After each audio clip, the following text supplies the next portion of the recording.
الحمد لله رب العالمين والصلاة والسلام على رسول الأمين وعلى آله وصحبه أجمعين أما بعد أعوذ بالله من الشيطان الرجيم بسم الله الرحمن الرحيم يا أيها الذين آمنوا إنما الخمر والميسر والأنساب والأزلام رجس من عمل الشيطان فاجتنبوه لعلكم تفلحون وقال النبي صلی اللہ علیہ وسلم ان من اشراط الساعة ان يشرب الخمر رواہ مسلم۔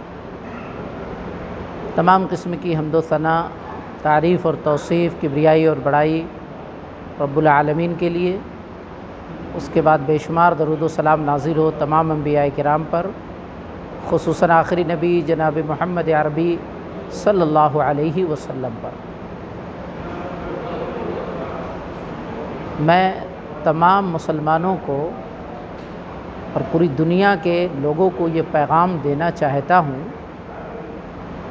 کہ اسلام نے منشیات کو، جو نشے کی چیزیں ہیں، چاہے وہ شراب ہو، چاہے وہ گٹکا ہو، چاہے بیڑی ہو، چاہے سگریٹ ہو، جتنی بھی نشہ آور چیزیں ہیں، شریعت نے نشہ آور چیز کو حرام قرار دیا ہے۔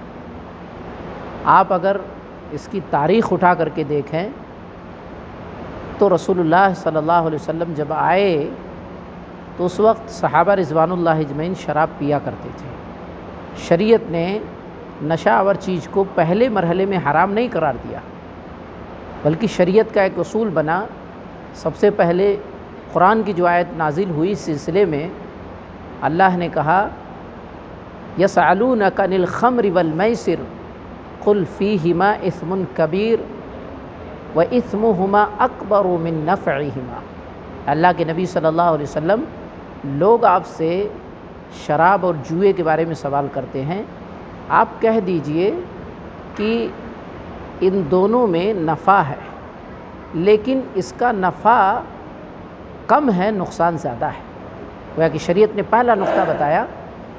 عرب کے لوگ جب اس کو پیتے تھے تو سخاوت وغیرہ کرتے تھے، کچھ اللہ کے راستے میں دان وغیرہ کیا کرتے تھے، تو شریعت نے کہا تھوڑا بہت فائدہ تو ملتا ہے لیکن نقصان زیادہ ہے۔ پھر شریعت کا ایک دوسرا رول آیا، اللہ نے کہا اے ایمان والو، جب تم نشے کی حالت میں ہو لا تقربوا الصلاۃ، تو نماز کے قریب مت جاؤ، نماز کے قریب جانے سے منع کر دیا۔ یہ شریعت کا دوسرا رول تھا نشہ آور چیز کے بارے میں، شراب کے سلسلے میں۔ پھر شریعت کا تیسرا رول جو نازل ہوا سورہ مائدہ میں، اللہ نے آیت نمبر 90 میں بالکل کلیئر انداز میں ایمان والوں کو خطاب کر کے کہا انما الخمر والمیسر والانصاب والازلام رجس من عمل الشیطان۔ شراب، جوا، استھان، یہ بت کی چیزیں، پاسے، قسمت کی یہ چیزیں جو تیر قسمت کے نکالتے ہیں، یہ شیطان کے عمل ہیں۔ فاجتنبوہ، مکمل طریقے سے اسے بچنا ہے، باز آ جاؤ، رک جاؤ ان تمام چیزوں سے تاکہ تمہیں کامیابی مل جائے۔ تو گویا کہ شریعت کا ایک اصول میں نے آپ کو بتا دیا ہے، کتاب و سنت نے بالکل اس چیز کو واضح کر دیا کہ نشہ آور جتنی بھی چیزیں ہیں شریعت نے اسے حرام قرار دیا ہے، مسلمان اس کے قریب نہیں جا سکتا ہے۔ اللہ کے رسول صلی اللہ علیہ وسلم جب گئے معراج پر تو رسول اللہ صلی اللہ علیہ وسلم کو دودھ بھی دیا گیا اور شراب بھی دیا گیا۔ اللہ کے نبی صلی اللہ علیہ وسلم نے دودھ کو پسند کیا، تو آپ کو کہا گیا کہ اگر آپ نے شراب کو پسند کیا ہوتا، نشہ آور چیز کو لیا ہوتا تو آپ کی امت گمراہ ہو جاتی۔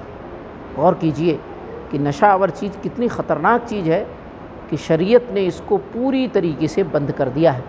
شریعت میں اس کی بالکل گنجائش نہیں ہے، بلکہ اگر آدمی شراب پیتا ہے، نشہ آور چیز کھاتا اور پیتا ہے تو شریعت نے کہا ایک طریقے سے اپنے ایمان کو کھو دیتا ہے۔ اللہ کے نبی صلی اللہ علیہ وسلم نے ارشاد فرمایا کہ قیامت کی نشانی ہوگی کہ لوگ نشہ آور چیز کا استعمال کریں گے، شراب پئیں گے۔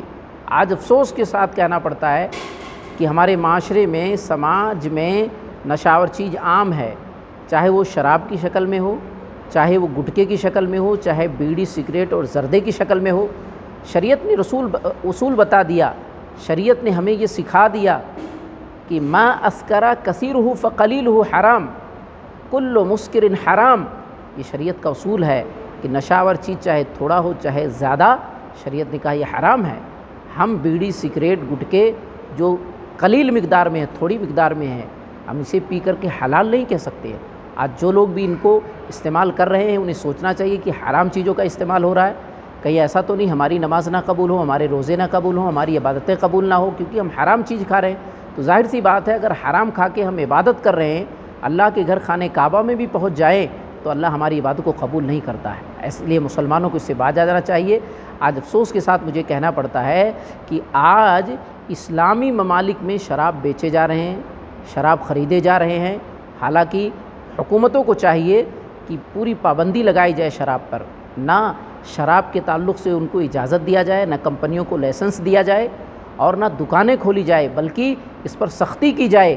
کیوں؟ کیونکہ شریعت میں یہ تو حرام ہے ہی، شریعت کے ساتھ ساتھ جسمانی طور سے اس کے نقصانات بہت زیادہ ہیں۔